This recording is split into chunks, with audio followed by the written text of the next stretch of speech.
Hey, what's up? This is Kevin from Kevin's BBQ Joints, and I am excited to bring you my interview with Daniel Weinstock from Maple Block Barbecue in Culver City, California. I'll put a link to all their information below. You got to check them out. They're open for lunch and for dinner. An awesome location here in Los Angeles. But this interview is really cool because I learned a lot about Daniel, things that I didn't know at all. Things from his going to college in Maine, to his time he spent in Italy. Yes, he spent some time. He lived in Italy. To his time with Spago and with Wolfgang Puck, and then working at the Patina group, and also working with the Panda group, which is the one that owns Panda Express. He's gained all this knowledge along the way, and he had wanted to become a food writer in San Francisco. So that was sort of like his goal. His goal wasn't to have a restaurant group nor to have a restaurant. It was to write. So it's interesting to see, and that it's that same path that a lot of people in the barbecue world and in other worlds, where you going down one path and then something happens and then you end up doing something else and something that you're really passionate about. And he's extremely passionate about barbecue and about procedure and also about the food that they're putting out, and we talk all about their menu, and we talk about in depth and talk for a long time, so you can just tell that how much he loves the food and the food that they're putting out. So I can't thank Daniel enough for taking the time, and if you're digging these interviews, please subscribe to the podcast. If you're listening to this podcast, which a lot of people are, subscribe. That way you don't miss out. I put one or two of these out per week, if not more. I'm crazy. I'm doing a lot of these. I'm trying to get as much information out there to you guys and as many stories, so that way subscribe. And if you just listen to this on podcast, check out the YouTube channel at youtube.com/Kevin's BBQ Joints. I have podcast versions of all of these, so you get a chance to see the people, see their mannerisms, see what they're all about. Also additional content on that.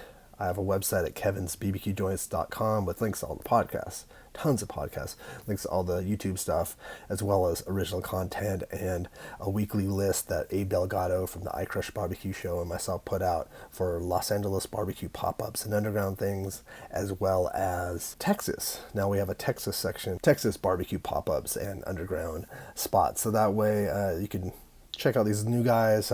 That's what's exciting, I think, about the barbecue world, is finding and exploring and finding new places. I love that with taco places. I love that with barbecue places, hamburger, anything. Finding a new thing is really cool. And then giving those people love and showing them that you care about what they're doing. And, it's hard work in the restaurant business, and doing that on a daily basis or weekly basis or monthly basis is still definitely difficult, especially if you're juggling another part of your life, which we all are. So thank you guys for listening. I greatly appreciated it. Enjoy this interview. Good afternoon, good evening. How you doing? Great. How are you, man? I'm doing great. I'm glad we finally got a chance to get this together. You're a busy man. No, absolutely, man. I appreciate you, just your patience, and I'm first and foremost, I'm a big fan of your podcast, man. Really? Because of you, I signed up for the Smoke Sheet. Oh, really? Oh, that's. I'll tell Ryan and Sean. Like, people don't even have to. Not even. It wasn't even. We didn't plan that. No, we did not. No, but truly, and I got a chance. I hadn't heard of you in a while, but I got a chance the other day. I was picking up my daughter from camp up in Yosemite, and so wife was out of town with my other daughter, and so I had a chance to just go drive up day before, so I can go do some like fly fishing and stuff around there. But I had a 4.5 hour drive, and I linked a few, a bunch, and I was like reminded him, like, there's some really great interviews on there, and obviously great pitmasters. So anyway. And I'm excited. I'm excited to include. Like, I've wanted to talk to you because also you're here in LA, and that's, I think, important for people to kind of see that there is good barbecue in LA, and it's changing. It's changed a lot since you opened Maple Block. Absolutely, man. And every time I would hear you, be like, I was searching for great sausages in LA, and I'm like, I totally hear you, but I'm like, that's why we're the fight. That's it is part of our mission, which we'll get to. That's awesome. Yeah, and that's something that I really want to get to, because I love the fact that you guys make their own sausages, because that's something that I say it just because in Texas it's such a thing, and it's absolutely, it's amazing. And we have so many great chefs and people that you would think would want to make sausage, but Yep. So you grew up in LA. Grew up in LA, and sort of an unlikely story in that I grew up with a family who wasn't no professional chefs, just but mom was a great cook, grandmother was a great cook, grandmother lived actually in Toronto, but I just remember from like 6 years old, just gravitating towards all things food, and calling up my grandma, like, I'm coming out to visit. Can you make that roast game bird again? It's just like random things Oh, that, wow. you wouldn't be in it, not in a snotty way. It's just like she was into just cooking rustic. And these are things that, she'd grown up with. And for whatever reasons, my sister was as exposed to it as I was, but I was just sort of glued to their hip. And was she making, this is kind of a quick jump, but was your mom or grandmother making brisket? Absolutely. And it was braised. Of course, like my grandma said. And this is, again, I joke around. It's like, like typical story, just nice Jewish kid, grows up in LA, goes to college in Maine and opens up a barbecue spot. So typical. Just happens all the time. So that's like, yeah, it's actually, I don't know why I want to interview. It's such a boring story. It's like the same thing over and over again. Yeah. How did you end up in Maine? How did that jump happen? Parents from the East Coast ended up, so we had some family friends, so my dad was from Toronto, met my mom in school outside of Boston. Okay. They lived, in that East Coast style of summers, and just, they were both really into outdoors, and they spent fair amount of time on their own. Their honeymoon was backpacking in Canadian Rockies. That's awesome. That's so great. Terrifying bear stories. But so with that, family vacations and things, I remember when I was young, was either going on doing some fishing or backpacking, and starting, learning how to build my own fire, doing anything with fire. That is, and just camping. My dad was like Boy Scouts and all. We had family friends with a place in Maine, Deer Isle, Maine, like super north. So ultimately ended up going to camp out there. Again, typical story, in LA, goes all the way over. Camp. Yeah, who does that? But it makes sense. And you know what? It's such a beautiful region of the country. It's gorgeous up there. It's amazing. But my earliest memories, picking blueberries, building fires, and remembering all the great romantic things about that, but it was still stuck with me. And so when it came time to looking for a school, then my sister went to a small school in Vermont. I didn't want a big school, and I visited a couple schools in Maine, and I was like, I love this place. Wow. What did you major in? Rhetoric, of course. Sounds like it. Obviously. Just like my English major and Japanese minor. That makes a lot of sense. Exactly. So that was going to be an English major, and then just took a couple of rhetoric classes, which was, there's a few other schools that have that as major, but interdisciplinary, and there was like some philosophy and political science and stuff, some things, and it was really just an interesting way to think, sort of that as a learning, it's like this study of persuasion, but like the same thing, a calendar of our college would be, the front cover, it'd show the happy kids and diverse crew and the, beautiful time in fall, walking through the quad. It's like, what is that? Like, same thing too. A magazine. And I ended up writing my thesis on contemporary culinary magazines and how, like, that's defining our taste. Oh, that's great. We have so many ways of. Well, we could do a part 2 that gets way deep in the weeds of that kind of stuff, because that would be really interesting. All the while I was cooking. So were you in the back of your mind thinking, I'm going to go to culinary school, or I'm going to come back to LA and get a job in a restaurant? I was going to go when I graduated, I was going to go to San Francisco and be a food writer. No idea what that meant. In that time, I'd already, there was, a couple decades of me just getting my feet wet in the restaurant world. And it started off, really my first job was baking bread when I was 14, and didn't get on the kneading table until I was, 16, but, working through, high school and started off. What restaurant was this at? This was called Great Harvest Bread Company. Sounds familiar. I don't know. There was ultimately a franchise, and you walked in and were given you saw a huge kneading table and people, bakers kneading loaves. And you can get big hunks of bread and honey and butter. Chumming your guests in the same way, as what they used to say, in the same way is one of the things. It's like product first, and that is truly, I absolutely, between that and combined that and the experience I fell in love with at Smitty's once, and just like, here's our brisket, have a slice. Mm-hmm. Again, those two things, I get ahead of myself, but your product first and you're honest. Yeah, and I think that says a lot to people, like too, like even the whole sushi bar aspect of a restaurant, like it's so smart, and it's decades and Not get away with anything. We're not trying. yeah. So I worked my way up to the kneading counter and worked my way through high school, and like most of my friends didn't. And then in the summers, and I worked there for a long time, and that sense of like camaraderie and satisfaction, and it was. And working with your hands. One of the greatest things I learned about my dad, it was just, or I think one of the things he, without knowing it, really just instilled in me was work with their hands. I mean, it's from carpentry to ceramics to building a fire to whatever. There's a sense of accomplishment when you do something with your hands. It's different than typing out something. Like it feels great. I'm writing a novel but there's something about getting your hands dirty that it's satisfying. Absolutely. Then how did you get the job at Spago then? Did you? Right. So I went from just, I remember that was so great over Spread Company. First, like, job, really getting my hands dirty, using my hands. And I remember the first entrepreneurial, these guys, it was a young couple. I remember my interview question at 14 was, what CD are you listening to in your car? And I remember him like, I don't have a car yet. And he's like, okay. It's like, what's in your Discman? I'm like, well, and I do remember Soundgarden and Super Unknown. Nice. It was like, but anyway, so he was like, all right, you're hired. It could have been whatever. Taking that and going through and just sort of that as an intuition, like he trusted me, and working its way through to my career. It's like a lot of it is a gut feeling and who you trust and these relationships and your work ethic. But that got me to, I went to spend a semester or a little more than a semester abroad. I lived in Italy. Oh. And when I was a junior in college and wasn't going there for cooking, but intentionally was not going to live with other like American kids and sit other than live with, Fiorentina, like it's just a family, right, in their apartment, because I'm going to get to cook, right?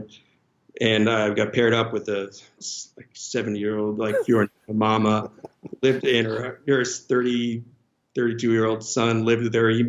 He's a lamp maker. I'm like, this is beautiful, right?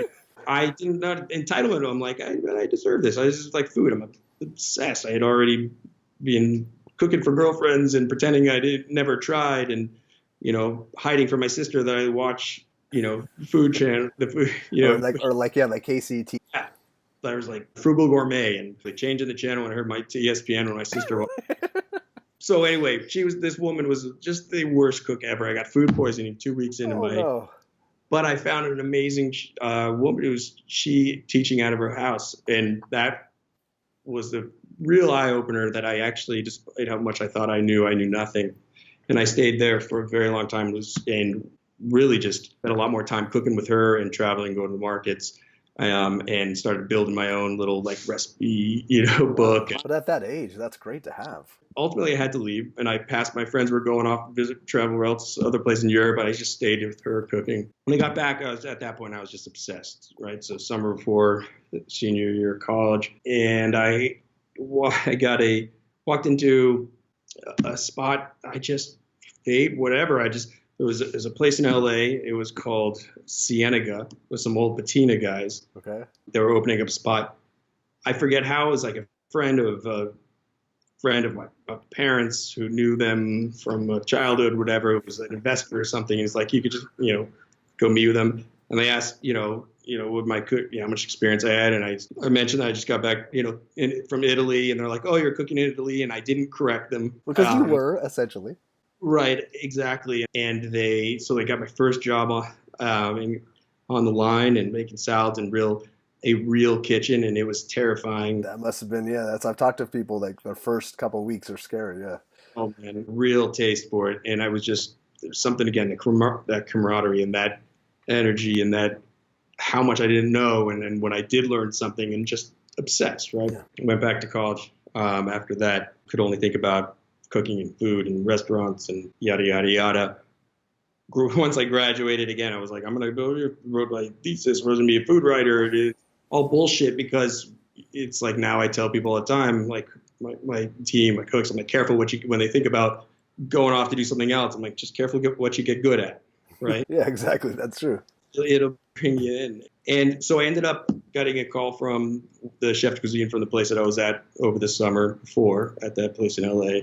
He's like, I'm reopening a spot. It's called Dominic's. Oh, And he's like, I'm going to be reopening this. You want to help me open it? I'm like, sure, but only for a couple months because then I'm going up to San Francisco.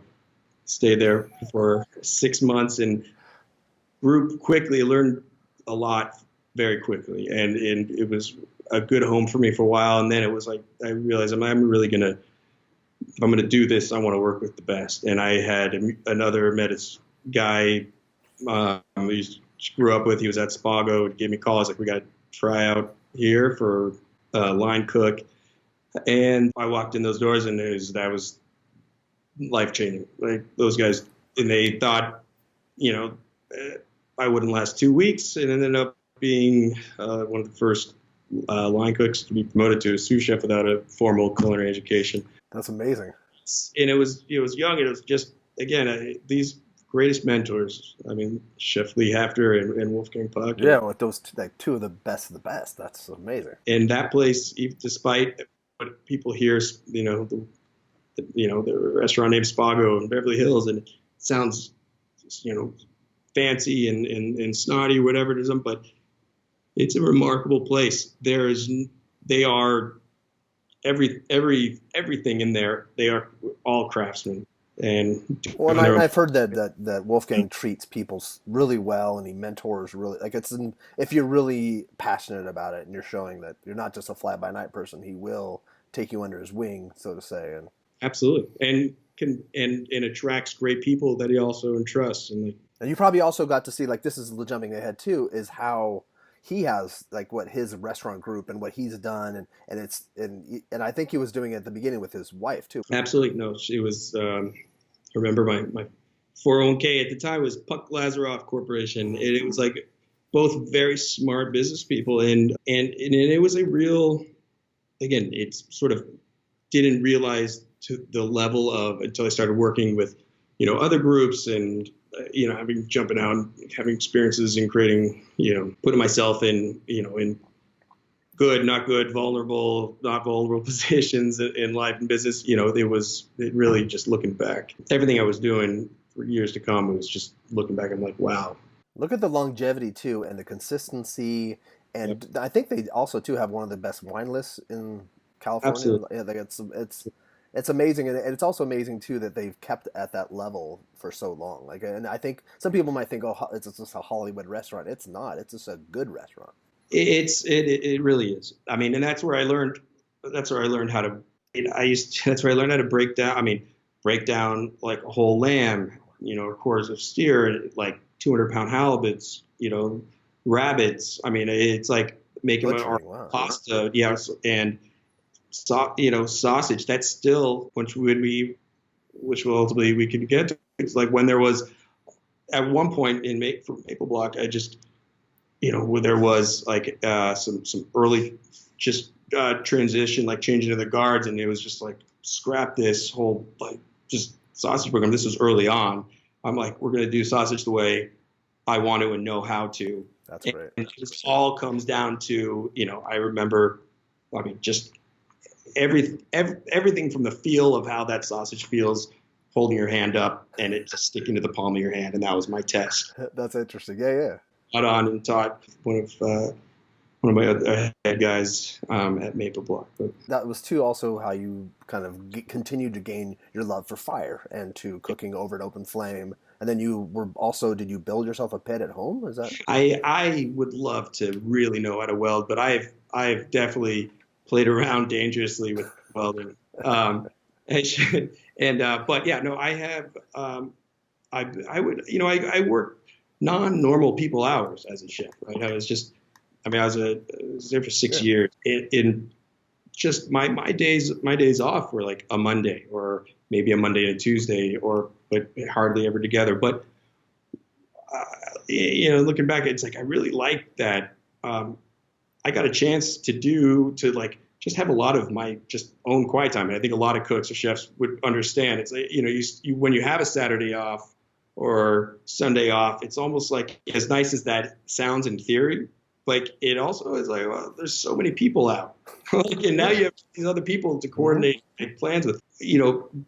A day off is a day off, and family is and friends. Obviously, we're all blessed to have all these people in our lives. But there's also at that time I was you're just early 20s, gave me an opportunity to really just play with no strings attached. And so I had I was for a long time already pretty obsessed with barbecue, and was always just playing around, not knowing much, but, and always grilling. And I started off building my own rotisserie, and, and even made a rotisserie motor of an old German motorcycle motor that was much too powerful.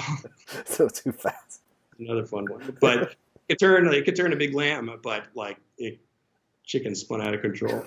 But before I started accidentally, I was adding a riser, 13-inch riser to this old Napoleon kettle grill, and I ended up, again, not knowing, just a neighbor didn't even know I was borrowing it, who did actually some welding on the side. That and a 6-pack of beer, and you could weld everything shut. And it would be fun.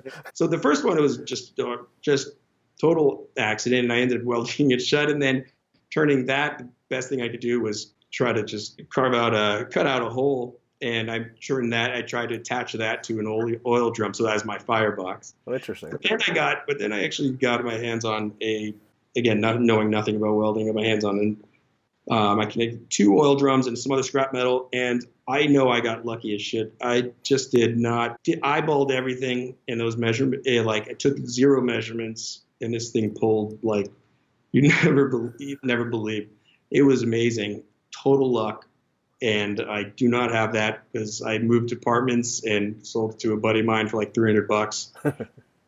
Tried replicating it again and gotten pretty close, but that's still. Were you cooking brisket and pork? So that was my first brisket, and that was, part of that was just really appreciating the thickness of steel, distance from the fire pit, control of a fire, which I always knew because, you can't go through a night, we're all whole logs. We had a wood burning pizza oven at Spago where it also roasting game birds, like we're talking about, and using that to,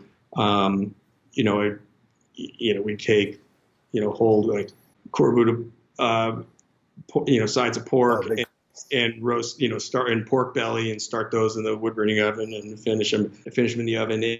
But also big wood burning grill. And there's nothing worse than being on a Saturday night with 600 covers where you let your coals die down too far and are just waiting for to get back to where you have panic time. That's So my point is that with that was my first awakening of this is tricky and so gratifying. Did you make any trips to Texas during that time, or is that? First trip I made was actually straight to Smitty's, because I remember early on, must have been early 90s, I caught an episode of Food Network or a PBS, but whatever it was somebody visiting Smitty's and seeing, again, just getting a slice of brisket on a piece of butcher paper and handing it over. I'm like, and I think it may have even been on the side of your knife. Mm-hmm. And they were just handing it over, and I'm like, it's so unusual to us from LA, yeah. So mean, it's so I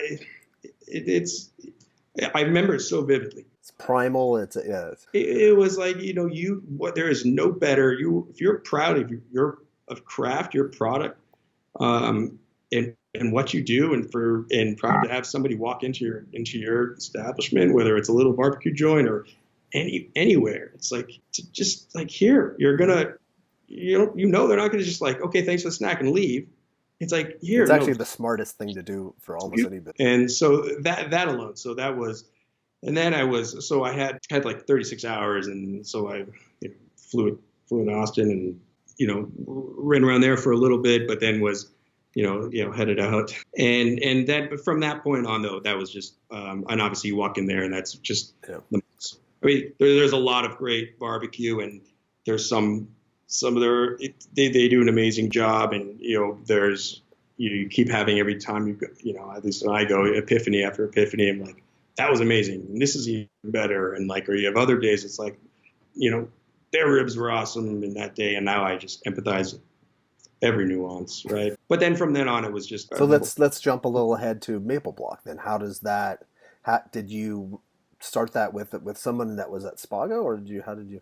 so Maple Block was something that I just was like a little business, an idea I had. Because you went to UCLA management. So still while I was dreaming that up, while I was at Spago, knowing again, like at its core, like really what I wanted a place when you walk in, and it is just that same level of authenticity to what we are all about, which is for the love of what we do and that engagement in the process and the product and not hiding behind anything. And we got to be proud every day, so you can be proud to come in every day. Yeah. So I ultimately left Spago because I also wanted to have, looking around me, there's a lot of other people just much smarter than me in that kitchen, I'm sure, but I was just, thanks to my parents, like it was pushing me in a direction. Like I went to college, and that does not necessary for some people. And, I didn't go to culinary school, and that's really helpful for some people. And for me,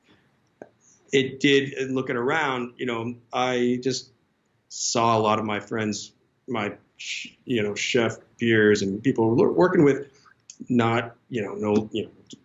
with their family, or bummed out about not seeing not being able to have just kids or divorce, and life happens, and it's not because of being a restaurant, but it was just, I wanted to sort of increase the chances that I'd see, Yeah, that you have that. Yeah, no, it makes sense, that path. And again, I'm still, work just as much as anybody else who's, but the point being is, like, I just went off, and I was going to open up, or at the time I was talking about, we're going to open a steakhouse in Beverly Hills, ended up being Cut. So I was going to be opening it up as like chef cuisine there at Cut, first Cut in Beverly Hills. And I left to go to business school. Went to UCLA and just focused on entrepreneurship and marketing, and worked with some bigger restaurant groups after that. But like Panda Restaurant Group, which is just on the business development side, which is, people think it's like, so that is so corporate, but dude, almost 2 years there, seeing how that is an entrepreneurial story at its finest, taking one restaurant and working your way up. It's amazing. To a $3.5 billion, and they still and their motto is to run every restaurant like street fruit vendor mentality, which is like, put your most beautiful product up front. And they're giving samples too. They're doing the sample thing. Exactly right. I think about that. Absolutely right. You can't not hide about anything. It's true. That's a really good point. I didn't actually even put that all together. So meanwhile, I've been working on Maple Block, and ultimately worked with another restaurant group, pretty big, big one. Patina's kind of big. Yeah. Yeah, they're really big, and it was marketing. But at that point, I kept finding my way back into in the operation and working with chefs. And, knife bag still in the car, still building fires, still going to work, even if I was dressed up a little nicer, fingernails still dark, and I left to start my own restaurant group. And I was just sort of working with other chefs to help see their vision fruition, where I could be with them on the line, but also then, if needed, sit down, talk to the investors, and help make sense of some accounting. And met my partner, Mike Garrett, who's got, some, veteran, and he in the restaurant world, and he's really sort of got to balance my skill set really well with some front of house. Yeah, the front of house, is that so difficult? That's a huge part of it. Yeah. And when we started working on different projects together, and started off just like him coming in, working with me on some existing projects. And then we started, pursuing some other things together. It eventually built a great relationship, and then showed him one day just my concept and little business plan, and down to every last little aesthetic that I couldn't stop talking about, as I'm sure you could probably tell. Yeah. And it was like, all right, we went on a 3-year mission to find the place. How did you find that location in Culver City? Luck.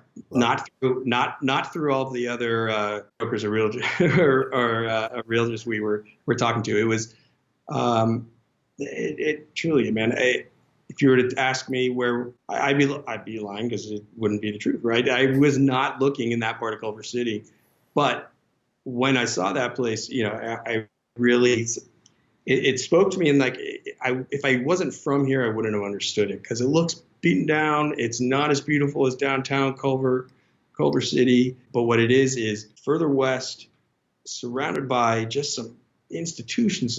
You got tacos, man. I mean, Tito's Tacos. Johnny's Johnny Pastrami. Pastrami is one of my favorite spots too. It's still cranking. At least Tito's is in there. The little bar up, 2 doors up from us has been there forever. This restaurant that we took over had been there, a restaurant like an old red sauce Italian place, for 40, 50 years. That's true. That's what it was. I was going to ask you what it was. Yeah. And the little parking lot in LA, doesn't hurt too. No, so that's amazing to have that. I love that parking lot. That enabled us to, throughout construction. I mean, that still lives. My first trailer smoker, not as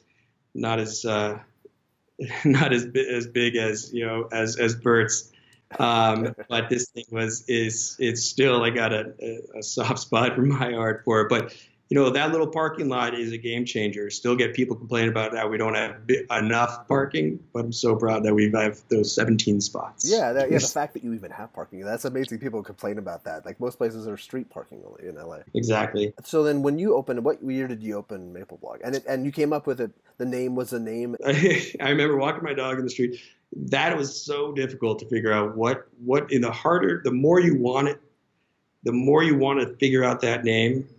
It's so hard. And everything we're coming up with just sounded so cheesy. What I wanted was the name to just be really genuine and authentic without it feeling forced, and everything and like overtly everything forced or felt really just lame and not us, right? And it was just, there's some phenomenal barbecue places with great names, and it works so well with them where you put that for us, and it just sounded sort of cheap, right? And I wanted it. I knew that barbecue, and at that point too, barbecue in LA, it's like everything was just your sort of stereotypical barbecue with barbecue in the name, and maybe a dancing pig or two, and nothing wrong with dancing pigs.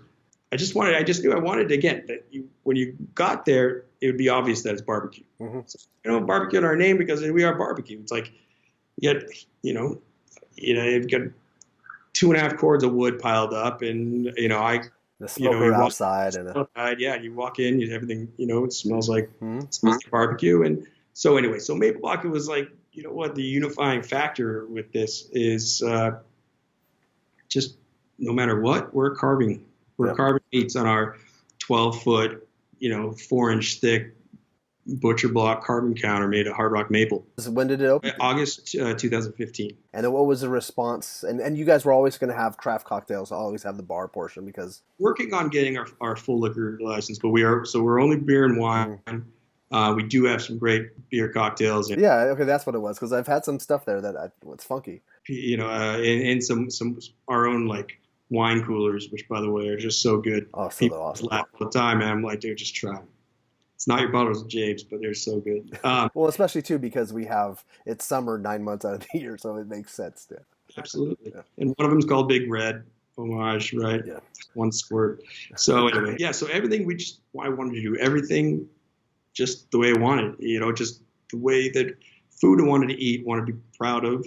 I wanted a place where I could bring, my kids and, my wife, family, come with friends, but also, have a place where that works for that time of day, and depending on whether you got a babysitter or not. For like the businessman during lunch, or the family at night, or the date night, it's a perfect location for that. Started off just lunch only for the first a month and a half or so, and added dinner, which was really something. That was what I wanted.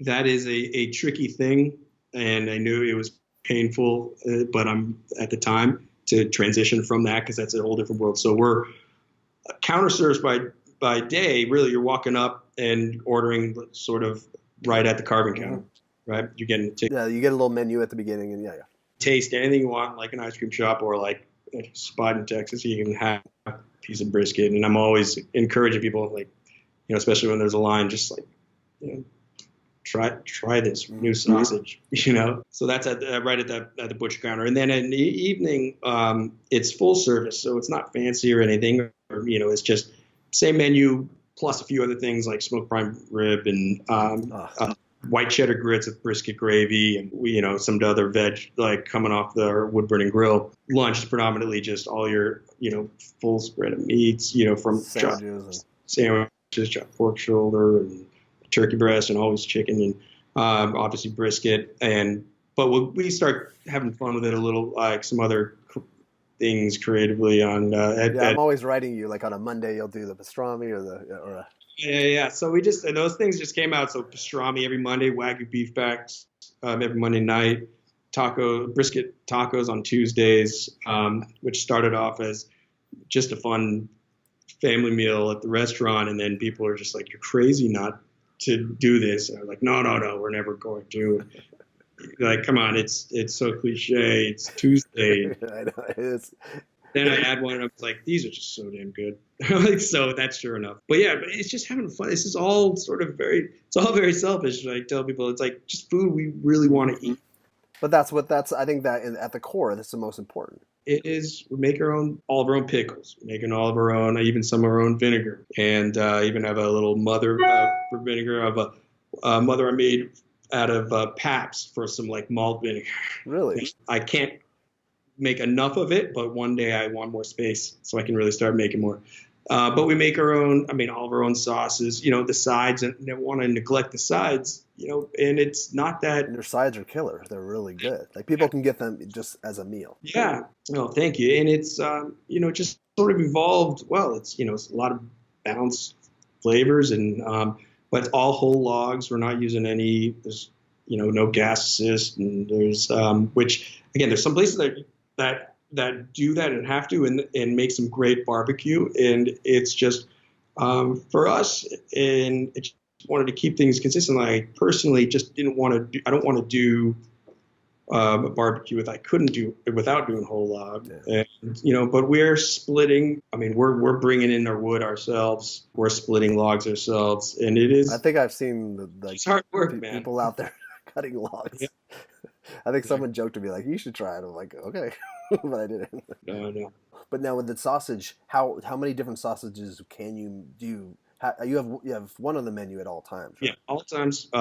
We got our house smoke, and that is a combination of beef and pork, a little more pork in that than beef, and we have about 5 or 6 different sausages that we make. That is one of those things where it is such a gratifying thing to not only make myself, but also to teach and then have somebody else make, because it is so easy to mess up sausage. Oh yeah. It is so miserable eating those sausages that are just not good. It's hard, and it's like we've got a small kitchen. We do all of our own butchering, and we are, we started off making sausages using like the grinder attachment to a big Hobart standing mixer.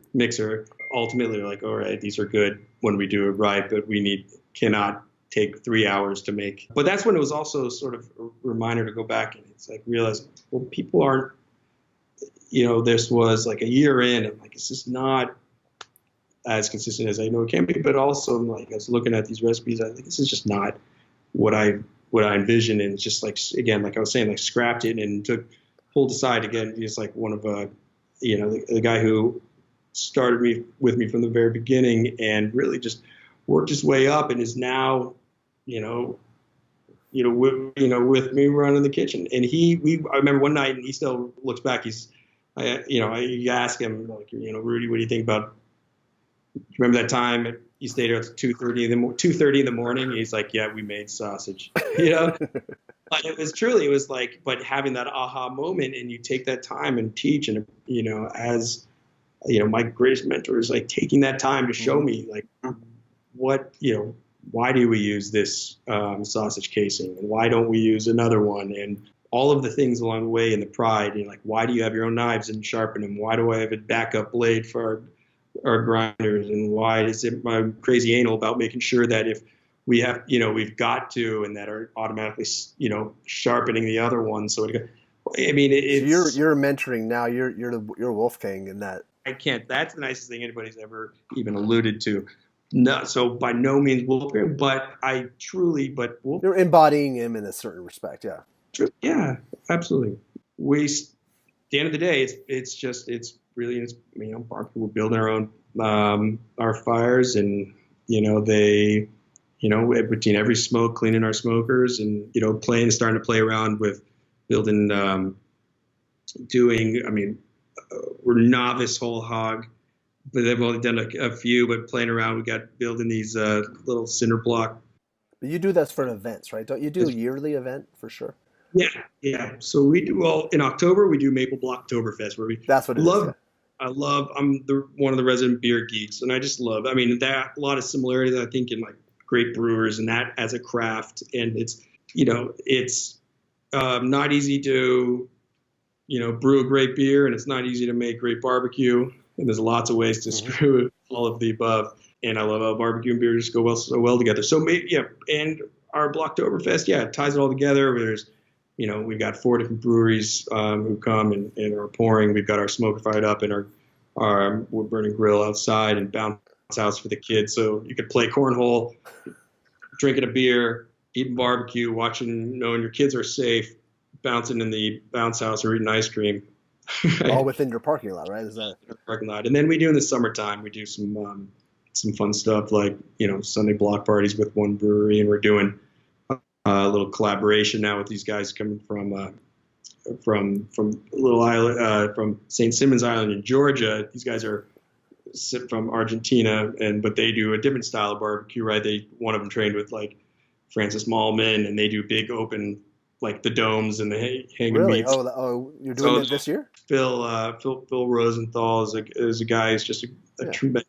I mean, the guy's such a great ambassador to anything he likes, and is so enthusiastic that he was out there and tried. He's like, you guys need to come out and make those. We're making, basically, he's like, make the empanadas, and we're making some burn-in empanadas with these guys. And so that's really so. And also with Phil Rosenthal, it's nice to, like that connection with you, with the writing and the wanting to be absolutely, yeah. Well, and now, so do you feel like satisfied with it? Like, is like how does it feel having this now? Because it's a successful restaurant, and then you had Daniel Vaughn a few years ago. I remember he came out, and that was probably a really big moment for you guys because he crowned you guys. I'm speechless, man. It's amazing. I mean, it really moved the needle, and really was we were always wanting to make the best product we possibly could, but then it was, it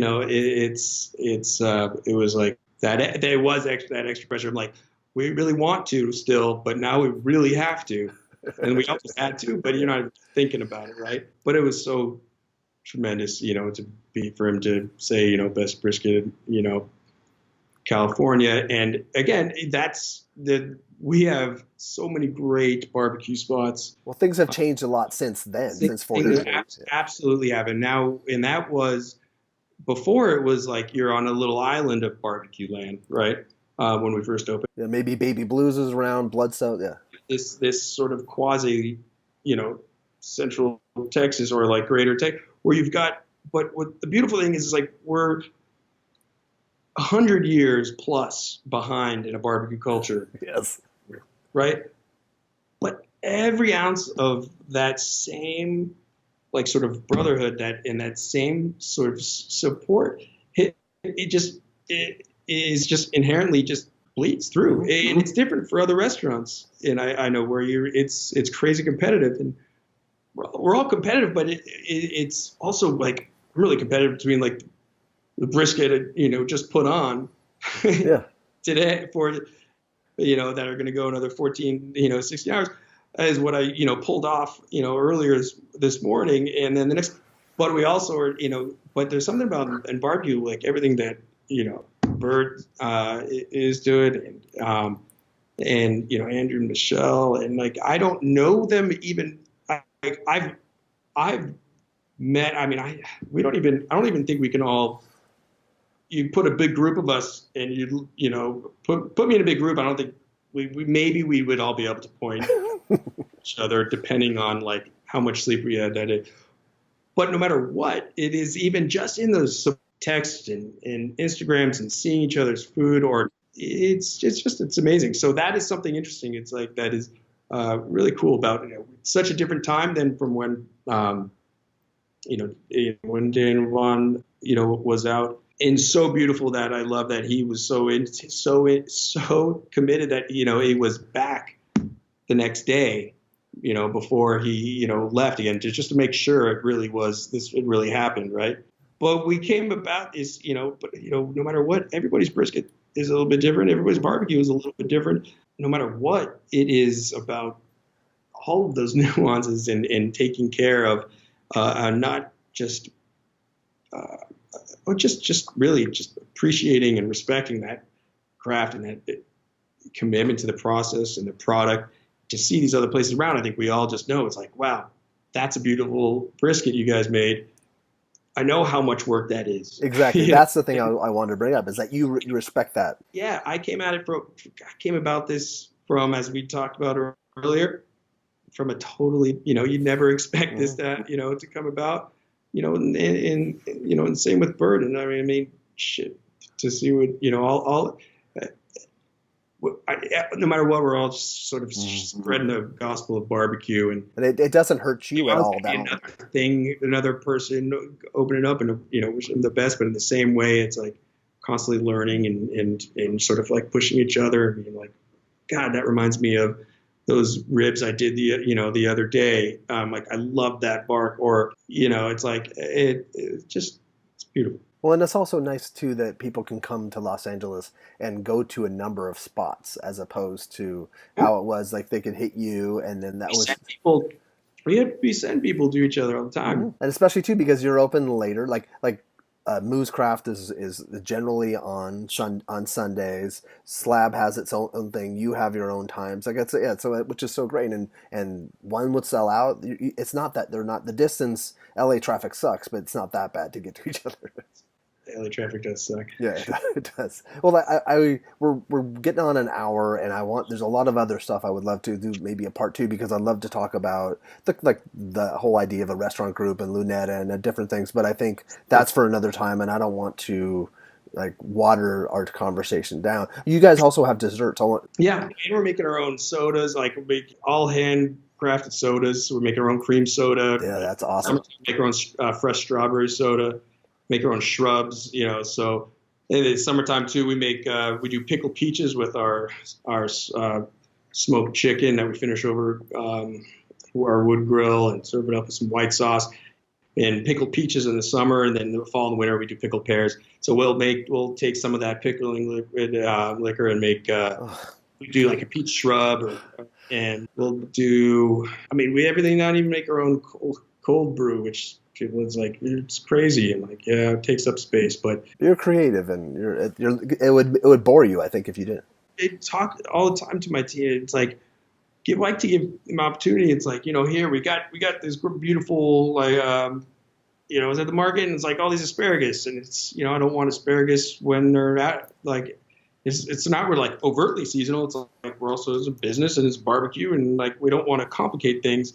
I'm like, what would you do with it? And it's like, remind them, like, don't get complicated, man. Just like all of these flavors need to come together, right? Yeah. But you need balance, and like, so we don't need lots of rich. You don't need hummus with asparagus, right? Yeah. Just something that somebody threw out the other day. I was like, how about just grill it over? We use red oak in our grill. Just grill it over our red oak. Yes. We smoke some sea salt, so some smoked sea salt. Oh yeah, I forgot you guys do that too. Yeah. Some cracked pepper, some lemon, grilled. Call it a day. Perfect. Right. There's almost nothing better. Yeah. Dessert too. We are our banana pudding. It's doesn't have to get too crazy, but it's got a nice texture. You get some like chopped up like some frozen bananas in there, and there's some. You get a hint of like peanut butter in there with some bacon on top, and it is so good. It works together well, and different cobblers, and the pie. We're still working on pie. Can't keep up with pie. Need a bigger kitchen for pie. But, what's the building next to you? You guys could buy them out. There are biscuits. Are fun. So yeah, you're saying what's next? Yeah. Dessert, or for like going forward in general? Going forward in general. Do you think there could be another maple block? Yeah, there'll be another maple block. but I don't want to do it unless we can do real barbecue, right? Yeah. So that also goes into that. I want to be able to do whole log barbecue. You can't do that everywhere, No. because you can't have a solid fuel burning, and they get tighter and tighter. Yeah. I mean, I know, the, moves, like all these different, you sort of push the limits and see what the city's going to allow. But I don't want to do it unless I can really do real barbecue. Yeah. But that's, again, the one thing, I've got, people come in for the brisket all the time, and I love our brisket. I love, everything on our menu. That I think that chicken is also a sleeper. Yeah, it's actually it really is. I had it last time. I don't think about having it because it's like, I'm going in there to get brisket and ribs, and I'm pretty proud of that. Pretty proud of that chicken and that smoked turkey, which, by the way, is one of the best things, the discoveries I had in, just Eden, Texas. Yeah, I've said it 1,000 times on these interviews. It's good. When someone does it right, it's the best. I think that we could have a maple block chicken. There's different ways of staying true to what we do, because it's going to still be coming off of as long as we're carving up on our maple block carving counter. True. And not diluting what maple block barbecue is all about. If they can all work the craftsmanship, the pickles, but looking at a couple options, a couple spaces where we could do another maple block barbecue, and then nice seeing if maybe like a little something else. Chicken phenomenons can come about. Yeah, you can't hold back the chicken if you do it well. Well, Daniel, thank you so much for taking the time, and I'm glad we finally got to do this. Was fascinating and inspiring, and I know people are going to love this. I appreciate it, man, and thank you again. You do a great job, and thanks. I love your passion and interest, and let's do a part 2. It'll be fun. Definitely. Thank you so much. Have a great week. I'll talk to you soon. You too. Thank you.